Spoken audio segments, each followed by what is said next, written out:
So yeah, pricing can feel overwhelming, but I would go back a little bit to what I said yesterday. So when it comes to pricing, I do give a little bit of tough love around this, right? Because if your competitor down the street has like a beautiful website, is findable, shares relative frequency on social media, you don't have any of those things, and you're charging the same amount, it is difficult to charge premium, right? Because there's no evidence of your work, right, before they even get a chance to chat with you. So sometimes it's harder for them to even, they may not even reach out to you may not get enough leads to reach out to you.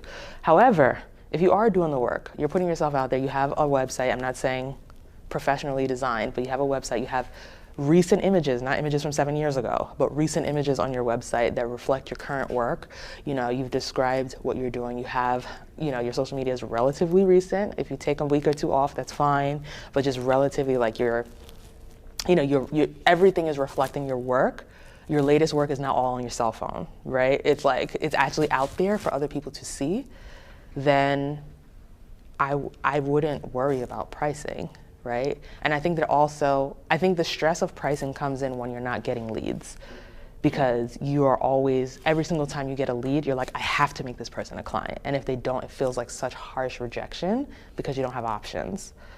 But when you have more options than you can deal with, it's like, okay, I'm pricing. If you know you are a Mercedes, or you are a Maserati, most people, like a lot of people who come your way, do not have the cash.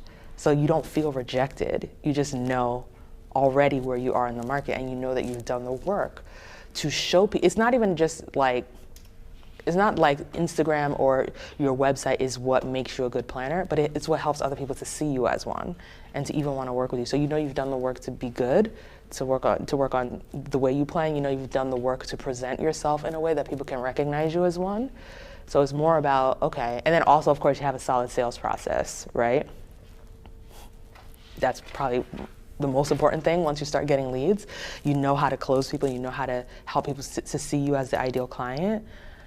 Then you have to, part of the mindset of a premium business owner is everybody cannot afford me.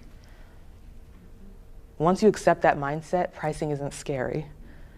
And you also, I'm the CEO, I can do whatever I want. You can say, you know what, sky's the limit, I'm gonna price myself at 20 grand. Test it for 3 months.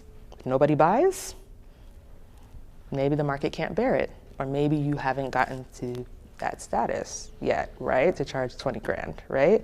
So then maybe you say, okay, let me try 10 grand, test it.